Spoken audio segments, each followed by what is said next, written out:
ये धारणा कि यहूदी अमेरिकी ज़ायोनिज़्म के प्रति प्रेम महसूस नहीं करते और इजराइल से जुड़े हुए महसूस नहीं करते पूरी तरह से गलत है। 7 अक्टूबर हुआ, मुझे बस लगा कि ये एक राष्ट्रीय त्रासदी थी। लगा मुझे और करना चाहिए, सेना में होना चाहिए। कल मुझे एक डायरेक्ट मैसेज मिला जिसमें लिखा था कि मैं एंटी ज़ायनिस्ट हूँ और इजराइल के राज्य पर विश्वास नहीं करता। और मुझे लगता था कि इजराइल एक जनसंहारक सेना है, लेकिन तुम्हारे टिकटॉक वीडियोस देखने के बाद मेरी राय बदल गई। नमस्ते। अगर आपको याद हो, कुछ हफ्ते पहले जेएनएस सम्मेलन में इजराइल के प्रधानमंत्री ने ये कहा था, मैं वादा करता हूं कि हम दुनिया में यहूदी विरोधी भावना के खिलाफ लड़ेंगे। हम 8वें मोर्चे पर भी लड़ेंगे। हमारे वैधता को नकारने के खिलाफ लड़ाई, यहूदी लोगों के खिलाफ फैलाए जा रहे झूठे आरोपों के खिलाफ लड़ाई। लेकिन मैं आपसे, अमेरिका के यहूदियों और प्रवासी यहूदियों से एक बात करने के लिए कहता हूं। खड़े हो जाइए, डरिए मत, घबराइए मत, मुकाबला कीजिए, क्योंकि लोग तभी हमारा सम्मान करेंगे जब हम खुद अपना सम्मान करेंगे। और जब वे हम पर झूठे आरोप लगाएं तो सच्चाई को सामने रखिए, सच्चाई के लिए खड़े होइए, इजराइल के लिए खड़े होइए, यहूदी लोगों के लिए खड़े होइए, यहूदी भविष्य के लिए खड़े होइए।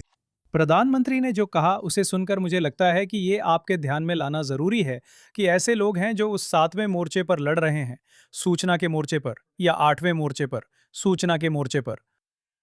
इस हफ्ते इजराइल में एक और चीज थी जिसे मैंने अपने पॉडकास्ट में जिक्र किया, और ये तथ्य है कि रहम इमैनुअल यहाँ थे और कथित तौर पर वे अमेरिकी यहूदियों की ओर से बोल रहे थे, जिनके बारे में उन्होंने कहा कि वे ममदानी का समर्थन इजराइल के प्रधानमंत्री से ज्यादा करते हैं। मेरी समस्या ये थी कि ज्यादातर अमेरिकी यहूदी न्यूयॉर्क के यहूदियों जैसे नहीं हैं।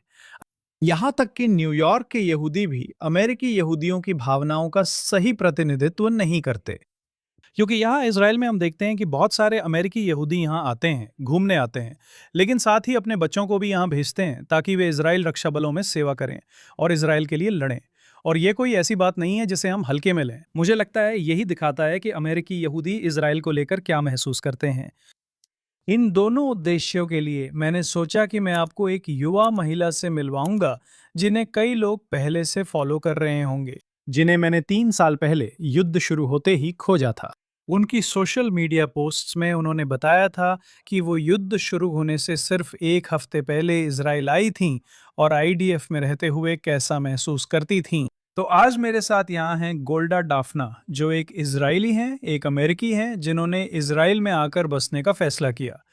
जैसा कि मैंने कहा, युद्ध शुरू होने से 1 हफ्ता पहले यरूशलेम में थीं और हमने आपको हमारे साथ जुड़ने के लिए बुलाया। साथ ही केवल आईडीएफ में एक सैनिक के रूप में नहीं, बल्कि सूचना मोर्चे पर एक सैनिक के रूप में भी। गोल्डा, हमारे साथ जुड़ने के लिए धन्यवाद। मुझे बुलाने के लिए धन्यवाद। तो उस दिन आपको इजराइल आने के लिए किस चीज ने प्रेरित किया? सच तो ये है कि मुझे लगता है कि ये धारणा कि यहूदी अमेरिकी ज़ायोनिज़्म के प्रति प्रेम महसूस नहीं करते और इजराइल से जुड़े हुए नहीं हैं, पूरी तरह से गलत है। मुझे लगता है कि मेरी पूरी जिंदगी में मैंने इजराइल से एक जुड़ाव महसूस किया है, और उससे भी ज्यादा मुझे ऐसा लगता था कि अमेरिकी यहूदी समुदाय मानो धंसती रेत पर खड़े हों। मुझे याद है कि गैप ईयर में मैंने सेमिनरी में दाखिला लिया था। मुझे लगता है वो आंकड़ा शायद उन यहूदियों से जुड़ा है जो किसी धार्मिक धारा से संबद्ध नहीं है या ऑर्थोडॉक्स हैं, जिनकी पहचान इजराइल पर आधारित नहीं है। क्योंकि जब आप एक ऑर्थोडॉक्स यहूदी होते हैं तो आप दिन में 3 बार प्रार्थना करते हैं, वज़ाखर ज़नेनु बसुक हात सियोन। आप प्रार्थना करते हैं कि मेरी आंखें सियोन को देखें। सयोन, तो आप ज़योनिस्ट हो जाते हैं। तो कोई दिन में 3 बार ये प्रार्थना कैसे कर सकता है और सयोन के बारे में नहीं सोच सकता? Zion, Israel. मुझे हमेशा इजराइल से अपनापन महसूस हुआ और लगता था कि मुझे वहां लौटना चाहिए। यही मेरी आशा और लक्ष्य था। और फिर जब मैं सेक्युलर कॉलेज गई और जब मैं अपने गैप ईयर के बाद कोलंबिया गई तो मैंने वास्तव में एक कविता लिखी थी। हिलेल में मेरा पहला दिन, जिसे मैंने the Ivy League vines are choking me कहा। मैंने लिखा था कि मुझे डर है मैं इजराइल वापस नहीं जा पाऊंगी, कि मैं अकादमिकता और प्रतिष्ठा की चाहत में पड़ जाऊंगी और भूल जाऊंगी कि मैं असल में दलदल की खाइयों में हूँ। मुझे लगता है ये कई अमेरिकी यहूदियों के साथ होता है। मुझे लगता है कि बहुत से लोग प्रवास के ऐश्वर्य से मोहित हो जाते हैं, और आप जानते हैं, न तो गीजर चालू करने की जरूरत होती है और हर अपार्टमेंट और घर में ड्रायर की सुविधा होती है। मुझे लगता है वे बिना ये जाने ऐसा नहीं करते कि वे कभी इजराइल लौटना चाहेंगे। वे हमेशा कहते हैं एक आदर्श दुनिया में। एक आदर्श दुनिया में, हम एक आदर्श दुनिया में हैं। मेरा मतलब है अगर हर अपार्टमेंट में ड्रायर होता। हाँ हाँ, मैं सहमत हूँ। वो है इजराइल। हाँ, और ये तब से बेहतर है जब मैं यहाँ 55 साल पहले आया था और उस समय इजराइल तीसरी दुनिया के देश से भी बदतर था। मैंने इसे आज जैसा है बनते और बढ़ते देखा है, और ये किस तरह युवा अमेरिकी यहूदियों और दुनिया भर के युवा यहूदियों को आकर्षित कर रहा है। आप विश्वविद्यालय में थे, हाँ, कोलंबिया, संयुक्त राज्य अमेरिका में आपका अनुभव कैसा था? मैं कोलंबिया यूनिवर्सिटी गई थी। मुझे लगता है हम सब अंदाजा लगा सकते हैं कि वो कैसा था। आप जानती हैं, जब लोगों को पता चलता है कि मैं कोलंबिया गई थी, तो जो बात मुझे सच में बहुत परेशान करती है, वो ये है कि मुझे हमेशा कहा जाता है, अच्छा हुआ तुम वहां से निकल गई, या अच्छा हुआ तुमने वहां का सारा यहूदी विरोध मिस कर दिया। मैं सोचती हूँ, मिस कर दिया? क्या आप पिछले 3 दशकों से सो रहे थे जब अहमद अहमदीनजाद ने कोलंबिया यूनिवर्सिटी में भाषण दिया था? एडवर्ड सईद के बारे में नहीं जानते थे? मैं कोलंबिया इसलिए गई थी क्योंकि ये सबसे बड़े यहूदी कैंपसों में से एक है, और इसलिए भी क्योंकि मैं एक इंजीनियर थी और हूँ, और कोलंबिया का कोर करिकुलम ऐसी चीज़ है जिसमें मैं सच में विश्वास करती हूँ। मुझे लगता है कि हर किसी को मानविकी पढ़नी चाहिए। अपनी मानविकी की अनिवार्य यूनिवर्सिटी राइटिंग क्लास में मुझे पहली बार असली यहूदी विरोधी प्रोफेसर मिला। हमारी एक क्लास थी जिसमें हमें ओपेड लिखना था। मैंने लिखा कि मुझे क्यों लगता है सेक्युलर कॉलेजों के यहूदी येशिवा यूनिवर्सिटी के यहूदियों से ज्यादा इजराइल में बस जाते हैं। मैं पहले ये सोच रही थी क्योंकि उन्होंने मुझे वहां के बेसबॉल छात्रों से कम ग्रेड दिया था। मुझे आश्चर्य होता है कि चीज़ें कैसे बदलती हैं। मैंने न्यूयॉर्क में हंटर कॉलेज में पढ़ाई की थी, कोलंबिया में नहीं, क्योंकि मेरे पास पैसे नहीं थे। मैं कहता हूं कि ये वामपंथी स्कूल है, लेकिन ये 80 के दशक की बात है, और तब भी आप देख सकते थे कि ये शुरू हो रहा था। लेकिन जब मैंने लिखा और मैंने मध्य पूर्व पर एक कोर्स लिया, तो प्रोफेसर काफी विरोधी थे, मैं कहूंगा। लेकिन उनकी तारीफ करनी होगी कि उन्होंने चर्चा और बहस की अनुमति दी और कभी भी मेरे ग्रेड पर असर नहीं डाला। लेकिन वो चीज समय के साथ गायब हो गई। मेरी क्लास में हमने क्रिस्टीना शार्प का निबंध पढ़ा, जिसमें उन्होंने हॉलोकॉस्ट और गुलामी की तुलना की। और मैं उस निबंध से सच में बहुत परेशान हो गई थी, क्योंकि सबसे पहले तो मुझे नहीं लगता कि आपको अत्याचारों की तुलना करनी चाहिए, सही है। लेकिन साथ ही क्योंकि उसने कहा कि यहूदियों के पास कहीं जाने के लिए जगह थी। मेरी यूनिवर्सिटी राइटिंग क्लास के आखिरी दिन प्रोफेसर ने पूछा, आप इस क्लास में क्या बदलना चाहेंगे? और मैंने हाथ उठाया और मैंने कहा, आपने कहा कि यहूदियों के पास कहीं जाने के लिए जगह थी, लेकिन आप उस जगह को वैध नहीं मानती। और उन्होंने कहा, मुझे लगता है कि तुमने टेक्स्ट को गलत समझा गुड़ा। तब भी मैं बहुत मुखर थी और मुझे उस क्लास में B+ मिला, जो बुरा लगा क्योंकि मेरा ओपेड बाद में टाइम्स ऑफ इजराइल में नंबर 1 बन गया। मैं सोच रही थी, मैं तो साफ तौर पर एक मजबूत लेखिका थी, वो बस तुमसे नफरत करती थी। हम इसके बारे में हंसते हैं, पर ये बहुत परेशान कर सकता है। देखना, तब B+ काफी निराशाजनक था। लेकिन इसने आपको रोका नहीं। आखिरकार क्या वजह थी कि आप यहाँ इजराइल आए? कोलंबिया से ग्रेजुएट होने के बाद मैंने तय किया कि मुझे मेडिकल स्कूल जाना है, इसलिए मैंने कोलंबिया पोस्ट बैक प्रोग्राम में नामांकन किया। मैंने एक गैप ईयर लिया, जिसमें मैंने कोलंबिया फर्टिलिटी में काम किया। गर्मी और पतझड़ सेमेस्टर के बीच परिवार के साथ यूरोप जाना था, लेकिन किसी की तबीयत को लेकर अचानक चिंता हो गई। तो मेरी माँ ने कहा, तुम्हें पता है, मैं सच में नहीं चाहती कि तुम यूरोप में अकेले यात्रा करो।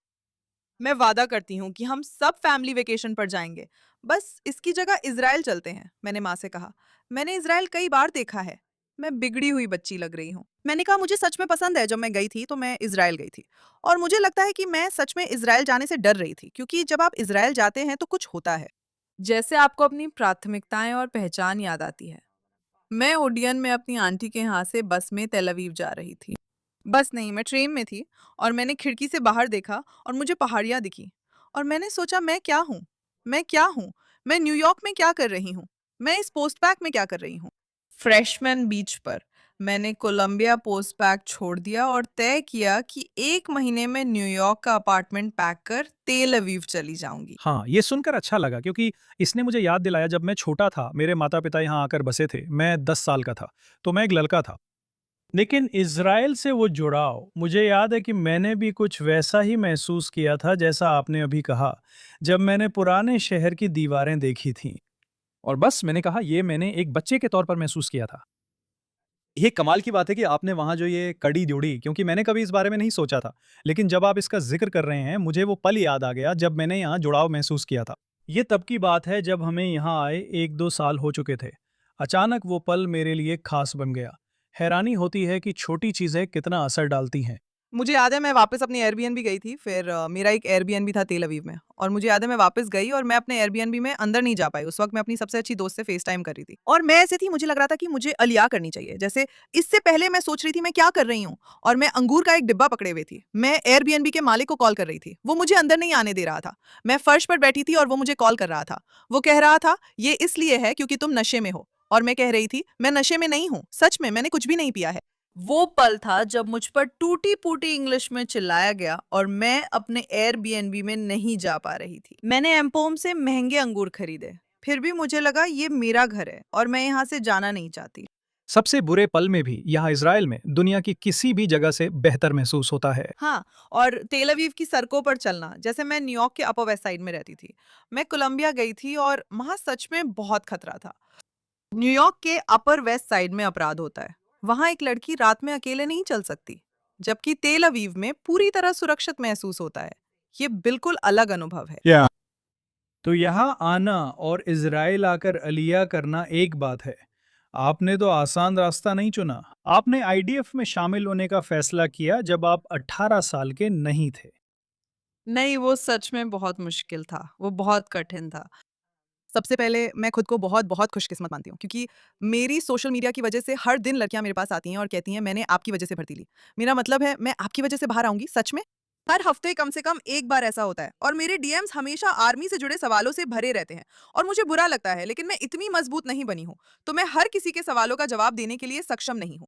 लेकिन प्लान ये था कि मैं ओपन यूनिवर्सिटी से अपना पोस्ट बैकलोरेट कोर्स करूं। जैसे मैंने बेन गुरियन यूनिवर्सिटी से बात की और मैंने पूछा मैं मेडिकल स्कूल में कैसे जा सकती हूँ। वो अभी भी मेरा ही प्लान था। और फिर 7 अक्टूबर की घटना हुई और क्लासेस कैंसिल हो गईं और मुझे लगा कि मैं काफ़ी कुछ नहीं कर रही हूँ। मुझे याद है मैं एलिएजर कैपलान पर थी, अक्टूबर में या शायद नवंबर की शुरुआत में, जब बंधकों की रिहाई के लिए प्रदर्शन और बंधकों के परिवार अभी भी एलिएजर कैपलान पर थे। मैं सोच रही थी मैं कैसे मदद कर सकती हूँ। मैं वॉलंटियरिंग ग्रुप चैट में थी जहाँ हम कुर्सियाँ मकसाने के बेसमेंट में ले जाते थे।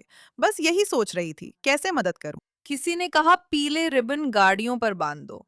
मैं तेल अवीव के हाईवे पर रिबन बांध रही थी और सोच रही थी ये कैसे मदद करता है। किसी ने कहा परिवार वाले इसे देखेंगे और समझेंगे कि वे अकेले नहीं हैं। मुझे लगा ये एक राष्ट्रीय त्रासदी है। और मैं क्या कर रही थी, जैसे मुझे लगा मुझे और कुछ करना चाहिए, मुझे सेना में होना चाहिए। और फिर मैंने अपने टोव को हर दिन कॉल करना शुरू कर दिया। मैं कहती रही मुझे सेना में होना चाहिए, मुझे सेना में होना चाहिए, मुझे सेना में होना चाहिए। मैंने एक यूनिट ढूंढी जहां मैं बायोमेडिकल इंजीनियर के तौर पर काम कर सकती थी, लेकिन वहां अफसर के लिए कोई पद नहीं था जिसमें मुझे अपनी डिग्री के कारण जाना चाहिए था। सब कुछ ठीक हो गया क्योंकि मेरी सर्विस उतनी लंबी नहीं रही जितनी हो सकती थी। लोग इस बात को समझते नहीं हैं। ये आम बात है, लेकिन बड़े होने पर ये असामान्य लगता है। मैं 18 की उम्र में पैराट्रूपर्स में शामिल हुआ, जिसमें यूनी नेतन्याहू का प्रभाव था। इसी से मैंने इजराइल राज्य के लिए ये करने का निर्णय लिया। और वहाँ एक अमेरिकी भी आया था जो आए थे। मुझे लगता है तब वो 26 साल का था, हमसे करीब 8-10 साल बड़ा। हम बच्चे थे, वो अधिक परिपक्व था, उसके पास डिग्री और सब कुछ था। आप शायद जानते होंगे ये कौन है। डॉक्टर माइकल ऑरन इजरायली सरकार के पूर्व राजदूत और मंत्री हैं। माइक और मैं पैराट्रूपर्स में सेना के साथी हैं, इससे करीबी रिश्ता नहीं हो सकता। लेकिन वो आया और मुझे हमेशा याद रहा कि उसके लिए वो समय कितना मुश्किल था। न सिर्फ एक अजनबी देश में होना, बल्कि थोड़ा बड़ा होना भी। तो उस समय आपके पास ये दोनों चीजें एक साथ थीं। ये ऐसा था जैसे मेरे पास दुनिया के बेहतरीन कमांडर हैं, क्योंकि वो भी इजराइल आए हुए अप्रवासी थे और इसे समझते थे। ये एक महिला के रूप में, एक ओला के रूप में, एक यहूदी के रूप में भी बहुत झकझोर देने वाला समय था। मुझे याद है बेसिक ट्रेनिंग सबसे कठिन समय था, जिसमें मैं लीडर बन गई थी। मैं 18-19 साल की लड़कियों से घिरी थी। बेसिक ट्रेनिंग की पहली पहरेदारी बहुत कठिन थी। वे मेकअप के लिए 2 घंटे पहले उठती, शिकायतें करती और रोती। ये बिल्कुल वैसा ही था जैसे मैंने कभी रियलिटी शोज को समझा ही नहीं था। नहीं, मैं बस हंस रहा हूँ। मैं रियलिटी शोज नहीं समझती थी और लोग इतने बचकाने कैसे बर्ताव करने लगते हैं और अपने माहौल से कैसे प्रभावित हो जाते हैं, जब तक कि मैंने खुद 18-19 साल की लड़की जैसा बर्ताव नहीं किया। मतलब मैं सोच रही थी ये क्या हो रहा है, मैं हर समय रो रही थी, मेरा परिपक्वता स्तर बहुत कम था। लेकिन हमारी पहली श्मिरा के दौरान ठीक उसी समय नेहलोस की लड़कियों के अगवा होने के वीडियो रिलीज किए गए थे और सभी लड़कियां वो देख रही थीं और परेशान हो रही थीं। और आखिरकार मैंने सामल से बात की। मुझे लगता है क्या यही था। और मैंने आखिर में कहा, आपको एक स्पीच देनी चाहिए। इन लड़कियों को बताना चाहिए कि ये ट्रिगरिंग मटेरियल है जिससे उन्हें पीटीएसडी हो सकता है। मैंने बातचीत का रुख भी बदल दिया। और मैंने देखा कि कैसे मैं महिलाओं की, सैनिकों और उनकी मानसिक सेहत का ध्यान रखने की बातचीत में एक तरह की मेंटोर बन गई। क्योंकि मुझे याद है शमिरा में, जो कि बहुत बेवकूफ़ी थी, जैसे मैं मखाने शमोनीम में थी, लेकिन मुझे याद है कि हमने अभी-अभी उन लड़कियों के किडनैप होने के वीडियोस देखे थे, तो हम सब सतर्क थे। हर आवाज़ पर मैं और बाकी लड़कियां चौंक जाती थी। तो मेरी आर्मी सर्विस बहुत तीव्र थी, क्योंकि मुझे लगता है कि एक देश के रूप में हम सब न सिर्फ पोस्ट ट्रॉमा में, बल्कि उस समय के ट्रॉमा में ही थे। और मेरे पास चीज़ें संभालने की क्षमता, मुझे लगता है, बहुत कम रह गई थी। मुझे बहुत सौभाग्यशाली लगता है कि मेरी आर्मी यूनिट में मेरे कमांडर ओले थे, मुझसे बड़े थे और मेरे लिए बड़े भाई जैसे थे। और मैं बहुत बहुत भाग्यशाली थी कि मुझे वो मिला। लेकिन ये बहुत मुश्किल था, क्योंकि मैं एक ऑफिसर थी, तो मुझे वाटर एटसार जैसा करना पड़ता था। मुझे खेत में 5 घंटे बैठकर पहरा देना पड़ता था, और जब हरेदीन प्रदर्शन करते थे तो उनकी सुरक्षा करनी पड़ती थी। और मैं ऐसी थी, और आप 18 साल के बच्चों के साथ होते हो जो बस शिकायत करना पसंद करते हैं। फिर आप भी शिकायत करने लगते हो और आप सोचते हो, मुझे तो शिकायत भी नहीं करनी है, ये तो मेरा सपना है। सुनो, क्या इससे तुम्हें थोड़ी भी राहत मिलती है? मेरी एक बेटी है जो तुमसे थोड़ी छोटी है, वो भी ऑफिसर बन रही थी। हालात बेहतर नहीं होते, हालात बेहतर नहीं होते। वो बॉर्डर पुलिस में है। और हाँ, ये हाँ, वो हमेशा कहते थे, तुम ऑफिसर क्यों नहीं बनती? मुझसे मत पूछो, ये संवेदनशील विषय है। तो तुम वहां थी? वाह, लगभग 2 साल से भी ज्यादा समय तक। हाँ, लगभग 2 साल, हाँ। तुमने सेवा पूरी की और उसी समय पोस्ट करना शुरू किया। मैंने तुम्हें नहीं खोजा, तुम खुद मेरी फीड में आ गए। मेरे पोस्ट करने को लेकर सेना में कई बातें हो रही थी। मैं हैरान था क्योंकि मुझे नहीं पता था कि उन्होंने ये दिया है। असल में गैलीली रेडियो शो के लिए मैं आपसे इस बारे में बात करना चाहता था। गैलिनी डोवरचाल आईडीएफ प्रवक्ता यूनिट ने मुझे आपसे इंटरव्यू की इजाजत नहीं दी थी। मैंने पेरिस स्पेशल ओलंपिक्स के लिए एक प्रतियोगिता जीती थी, जिसमें सभी खर्च शामिल थे, लेकिन डोवर जाल ने मुझे नहीं जाने दिया। क्यों? प्रवक्ता का विचार। क्योंकि वहाँ इंटरव्यू होते हैं और वो लोग बोले, हम पहले मंजूरी नहीं दे सकते। मेरी सारी टिकटॉक्स के लिए मेरी अपनी संपर्क अधिकारी थी। लड़की मुझे बहुत पसंद है, लेकिन जब भी मुझे टिकटॉक पे नोटिफिकेशन आता कि उसने मेरी वीडियो को फेवरेट किया है, मेरा दिल जैसे पैरों में आ जाता था। मैं सोचती थी, मैंने अब क्या कर दिया? लेकिन हाँ, मैं थी। वे थे। वे देख रहे थे। मुझे लगता है कि वे ये भी नहीं समझ पाए कि जो लोग मुझे देख रहे थे, उनमें से बहुत से लोग 18 या 19 साल के थे। मुझे नहीं लगता वे समझ पाए कि उस समय मैं 24 साल की थी। उस समय मैं 24 या 25-26 साल की थी। तो वे मुझसे हिज़्बुल्लाह के बारे में बात करते थे, लेकिन मैं 16 साल की उम्र से ही इस वकालत की दुनिया में हूँ। मैंने अपना पहला, जैसे मैं अपने पहले में थी, तो आप ये पहले से कर रही थी, उसका नाम राइट ऑन था। ये इस बारे में था कि जब आप सेक्युलर कॉलेज जाती हैं, तो ओपेड्स कैसे लिखें। और फिर मैंने हज़बारा किया। और जैसे मैं एक बहुत ही ज़ायनिस्ट घर में पली-बड़ी, जहाँ मेरे परदादा को हर्ज़ल ने इज़राइल की ज़मीन पर बसने के लिए बुलाया था। वाह। इज़राइली-फ़िलिस्तीनी संघर्ष मेरे अंदर है। मुझे इसकी अच्छी जानकारी है। मैं रवा भी गई थी। मुझे क्षेत्रों ए, बी और सी के बारे में पता है। तो डोवर्ट साल भी ज़्यादातर लोगों की तरह था। इजरायली नहीं जानते। हाँ, वो मुझे निशाना बना रहे थे।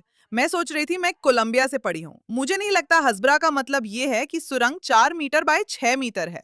हज़बरा ऐसा है, जैसे कल मुझे किसी का डीएम आया जिसमें लिखा था कि वो एंटी ज़ायोनिस्ट हैं और इज़राइल के राज्य में विश्वास नहीं करती। और मुझे लगा था कि इज़राइल एक नरसंहार करने वाली सेना है, जब तक मैंने तुम्हारे टिकटॉक में देखे थे। सच में? और मुझे ये समझ नहीं आया, क्योंकि तुम कह रही थी कि तुम मेडिकल कोर में थी और तुम कह रही थी कि तुमने लोगों की जान बचाई, और मैं सोच रही थी, लेकिन ये तो बच्चों को मार नहीं रही है।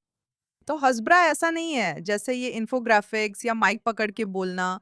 और मुझे हज़बरा शब्द से नफरत है। हम शायद अकेले लोग हैं जिन्हें इसकी जरूरत महसूस होती है। इसका अंग्रेजी में अनुवाद है समझाना, खुद को समझाना। हम ही अकेले लोग हैं जिन्हें लगता है कि उन्हें खुद को समझाना पड़ता है, बजाय इसके कि जानकारी दें और उसी लड़ाई में डटकर मुकाबला करें। या शायद जानकारी देना भी जरूरी नहीं है। शायद ये सिर्फ इजराइल में पहले से मौजूद आवाजों को मंच देने की बात है, उनकी अनुभवों को दिखाने की बात है। वही स्पष्टीकरण। मुझे लगता है सबसे अच्छी हज़बरा वही है, आप जानते हैं, जैसे कभी कभी लोग परेशान हो जाते हैं, वो कहते हैं, ये फिर से अपने एक्स बॉयफ्रेंड की बात क्यों कर रही है। लेकिन सच में सबसे अच्छी हज़बरा वही है जो हज़बरा बनने की कोशिश भी नहीं कर रही हो। ये बस किसी लड़की की तरह होना है। आप जानते हैं, कोई जो, आखिरकार एक लड़की जो ईरानी थी, उसने मुझसे कहा, जानती हो, मुझे सच में बहुत दुख पहुंचा है। उसने मुझे टिकटॉक पे डीएम किया, मेरे टिकटॉक पे कमेंट किया, इंस्टाग्राम पे भी डीएम किया। वो कहती है, जानती हो क्या, मैं तुम पर विश्वास नहीं करती। मुझे बहुत दुख हुआ है कि तुम ईरान के बारे में बात करने की जुर्रत करती हो। मुझे पता है तुम आईडीएफ में थी और तुम लोग फिलिस्तीनियों को पसंद नहीं करते। और मैं ऐसी थी और वो कहती है मैं डीडी की सर्वाइवर हूँ। वो कहती है वो कुछ ऐसी निजी बातें साझा करने लगी जो उसे मेरी कहानी से जुड़ी लगी और मैं ऐसी थी, जानती हो क्या, चलो कॉल पर बात करते हैं। और सच में मैं उसके लिए घंटों तक कॉल पे रही और मैंने उसे समझाया जैसे कि एक इजरायली, एक यहूदी महिला के तौर पर मैं समाज से कैसे जुड़ती हूँ, जहाँ उनके समाज का जबरन इस्लामीकरण हुआ, उनके समाज पर इस्लामी आक्रमण हुआ, उनकी भाषा, उनकी संस्कृति को बदलने की इच्छा थी। आप जानती हैं ये बिल्कुल वैसा ही है जैसे हमारे मंदिर के ऊपर अलक्सा को रख देने जैसा। ये एक शानदार उदाहरण है। महिलाओं का दमन और उत्पीड़न यहूदी मूल्यों के खिलाफ है। हमने ईरान के लोगों से उन्हें आजाद करने का वादा किया था और उनसे बात कर उनकी राय बदल दी, क्योंकि वो मेरी कहानी जानती थी, उसे पता था मैं कौन हूँ। आखिरकार बात इन सब चीजों की नहीं है। ये प्रचार वीडियो लोगों को इन सहायता पैकेजिंग केंद्रों तक ले जाने या उन्हें सीमा तक ले जाने की बात नहीं है। कोई फर्क नहीं पड़ता। लोग बस जानना चाहते हैं गोल्डा कौन है, वो क्या है, इजरायली सैनिक कौन है। व्यक्तिगत संबंध बनाइए। मैंने ये सरकार में रहते हुए, जिसे सार्वजनिक कूटनीति कहा गया, तब किया था। मैंने कहा था सरकार को पीछे हटना चाहिए और जनता को मौका देना चाहिए। अब आपके पास वे विकल्प हैं जो कई सालों से नहीं थे। अब हर व्यक्ति बस अपनी व्यक्तिगत कहानी बताता है। इससे बात व्यक्तिगत हो जाती है। ये और अधिक मानवीय और अधिक समझने योग्य हो जाता है। और जब वे इसे देखते हैं, क्योंकि जो इजराइल विरोधी प्रचार है वो यही कोशिश कर रहा है कि वो एक सामान्य तस्वीर पेश करे जिसमें हम सबको एक जैसा दिखाया जाए, जायोनिस्ट हत्यारे, और सबको एक ही श्रेणी में डाल दिया जाए। जब आप इसे साधारण चीजों में बांटते हैं, मेरा मतलब ये नहीं कि आप किसी कट्टर यहूदी विरोधी को मनाने की कोशिश कर रहे हैं। मैं उन्हीं लोगों की बात कर रहा हूं जो सच में जानना चाहते हैं, जैसे वो ईरानी महिला। अगर उनके पास समय है तो केवल व्यक्तिगत कहानी ही उन्हें छू सकती है, प्रचार सामग्री नहीं। आप साधारण चीज करके ये साबित करते हैं। काश मैं और कर पाती, जैसा मैंने आपको उस पॉडकास्ट के बारे में बताया था जिसमें कहना चाहती थी कि मेरी यूनिट ने इस युद्ध में क्या अद्भुत किया। मैं इसे साझा करना चाहती थी, लेकिन यूनिट की प्रतिनिधि न होने के कारण नहीं कर पाई। हमने स्वॉर्ड्स ऑफ आयरन युद्ध में करीब 400 सैनिकों की जान बचाई, संपूर्ण रक्त की इकाइयां पहुंचाकर। मैं व्यक्तिगत रूप से इन रक्त इकाइयों को युद्ध क्षेत्र तक पहुंचाने से जुड़ी आपूर्ति श्रृंखला की समस्याओं पर किए जा रहे प्रयोगों की जिम्मेदारी संभाल रही थी। उसमें गजावासियों के लिए मेडिकल उपकरण भी हैं। मैं ये बात जोर से कहना चाहती थी, लेकिन जैसे हाथ बंधे थे। अब आप कह रही हैं, अब ये, लेकिन उससे आगे वो बात जो आपने कही जब आपने कहा कि आपने ये गजावासियों को दिया। अभी जो एक चीज़ इजरायली मेडिकल यूनिट जो वेनेजुएला गई है, कर रही है, वो ये है कि हम वही चीज़ें इस्तेमाल कर रहे हैं जो हमने सीखी थी। सिर्फ यहाँ हुई आपदाओं में ही नहीं, बल्कि युद्ध के मैदान में भी। वे इसे आम नागरिकों की ज़रूरतों पर लागू कर रहे हैं और मदद कर रहे हैं। वेनेजुएला वासियों की जान बचाने में मदद कर रहे हैं। और ये मेरे लिए वाकई बहुत अच्छा है, क्योंकि कई बार ऐसा होता है कि आप मशीन का एक छोटा सा हिस्सा होते हैं और आपको असल में उसके बाद के असर दिखाई नहीं देते। ये वाकई बहुत अच्छा है कि मैं उस यूनिट का हिस्सा थी जो जिंदगियां बचाने वाली मशीन का एक छोटा सा हिस्सा थी। और अब मैं भावुक होने वाली हूँ। ये वाकई बहुत अच्छा है कि जो प्रयोग मैंने किए, उन्होंने एक ऐसी प्रक्रिया को आसान बना दिया जिससे अस्पताल में हीमोस्टैटिक शॉक कम हो सके। और मुझे लगता है कि ये वाकई अद्भुत है। दुनिया के अस्पतालों में ये लागू होती हैं। इजरायली प्रशिक्षित लोग जानकारी साझा करते हैं। हम इसे सीमित नहीं रखते। कई लोग इन्हें नहीं जानते या पूछते हैं, इजराइल से क्या फायदा है। दुर्भाग्य से हम कठिन स्थिति में हैं, लेकिन इसे स्वीकार करते हैं। हम जीवन और इतिहास की हर चीज को किसी सार्थक चीज में बदल देते हैं, जो हमें ही नहीं पूरी मानवता को भी मजबूत करे। और यही वो सार है कि मुझे क्यों लगता है कि अमेरिकी यहूदी इजराइल के बारे में ऐसा महसूस नहीं करते। मुझे लगता है कि अमेरिकी यहूदी जानते हैं कि इजराइल राष्ट्रों के लिए एक प्रकाश है। मुझे लगता है जो इससे अलग सोचते हैं वो नहीं जानते कि जमीन पर यहूदी वास्तव में कैसा महसूस करते हैं। हम इस बारे में घंटों बात कर सकते हैं, लेकिन मुझे लगता है कि हमने बहुत से महत्वपूर्ण मुद्दों को छू लिया है। अंत में आपके कोई आखिरी विचार हैं? मुझे लगता है मैं बहुत भाग्यशाली थी। सेना में रहते हुए टिकटॉक यूनिट ने मुझे शामिल होने का ऑफर दिया था। और मुझे याद है उस समय मैं जिस व्यक्ति को डेट कर रही थी, क्योंकि वो सेना में बहुत ही प्रतिष्ठित था, वो एक बेहद चुनिंदा लड़ाकू यूनिट में था। उसने शानदार काम किए, मैं उसे शुभकामनाएं देती हूँ। उसने मुझसे कहा था, तुम्हें टिकटॉक यूनिट में नहीं, अपनी डिग्री का इस्तेमाल कर ज्यादा जिंदगियां बचानी चाहिए। मैं परेशान थी क्योंकि वो हमेशा मजेदार नहीं था, जबकि टिकटॉक यूनिट ज्यादा मजेदार थी। सच कहूँ तो हमने अच्छा समय बिताया। टिकटॉक के साथ क्या किया जाता है? मेरा समय अच्छा नहीं बीता। मैं रिपोर्ट लिख रही थी और देर तक रुकती थी। मेरे कमांडर और मैं उत्तर जा रहे थे। बहुत गर्मी थी और पर्सनल कैरियर्स थे। ये बिल्कुल मजेदार नहीं था। मैं खुश हूं कि उस यूनिट में रहकर सोशल मीडिया से जो प्रभाव डाला उससे संतुष्ट हूं, क्योंकि मैं आधिकारिक आईडीएफ प्रवक्ता या सेना के प्रचार क्षेत्र में नहीं थी। मेरी कहानी का ज्यादा असर इसलिए हुआ क्योंकि उसमें कुछ और नहीं था, बस दूसरों की जान बचाने की सच्ची मंशा थी। लोग नहीं जानते कि मेडिकल कोर में हम शपथ लेते हैं कि हर किसी की जान बचाएंगे, यहाँ तक कि दुश्मन सैनिकों की भी। इसी शपथ और सिद्धांत के अनुसार मैं अपनी जिंदगी जीती हूँ। मेरा मानना है कि ये देश ईमानदारी और ओरला गय्यम राष्ट्रों के लिए प्रकाश बनने पर बना है, और ऐसे सिस्टम बनाने पर जिससे हम अधिक से अधिक लोगों की मदद कर सकें, उनकी जिंदगी बेहतर बना सकें और उन्हें बचा सकें। मैं ये बात अपने खुद के युद्ध क्षेत्र के अनुभव से जानता हूँ, और मेरा बेटा भी एक पैराट्रूपर है और वो पैराट्रूपर्स में एक मेडिक है। मुझे पता है कि उसने इलाज करते समय अपने साथियों, साथी सैनिकों और दुश्मन पक्ष के लोगों का भी इलाज किया। उन्हें ऐसा करना जरूरी है। लोग इन बातों को नहीं जानते और अपनी कहानियां बना लेते हैं, जबकि हम दोनों ये बात अपने निजी अनुभव से जानते हैं, और इसी वजह से इन बातों को साझा करना बहुत जरूरी है। गोल्डा भी महत्वपूर्ण है, ये दिलचस्प है, लेकिन वो एक अलग ही बात है। मुझे विश्वास नहीं होता कि हमने गोल्डा डाफना के बारे में बात नहीं की, जबकि मेरा उपनाम भी डाफना है। लोग समझते हैं कि ये मेरा मिडिल नेम है, जबकि ये मेरा उपनाम और सरकारी कानूनी नाम है। आपका सरकारी कानूनी नाम, लेकिन गोल्ड बहुत महत्वपूर्ण नाम है। ये तो सोने जैसा है। यहाँ आने और हमारे साथ अपना अनुभव साझा करने के लिए धन्यवाद, और इजराइल में कई और शानदार अनुभवों के लिए शुभकामनाएं। धन्यवाद। और आप सभी का भी यहाँ हमारे साथ जुड़ने के लिए धन्यवाद। मुझे उम्मीद है कि इससे आपकी समझ और जानकारी बड़ी होगी कि क्या हो रहा है। और आप देख सकते हैं कि प्रधानमंत्री बिल्कुल सही थे जब उन्होंने कहा था कि इस युद्ध के मैदान में हम में से हर कोई भाग ले सकता है और लोगों को ये बता सकता है कि यहाँ इजराइल में वास्तव में क्या हो रहा है। मैं डैनियल सीमैन हूँ। मेरे साथ जुड़ने के लिए धन्यवाद। मैं अगले हफ्ते फिर आपके साथ रहूंगा।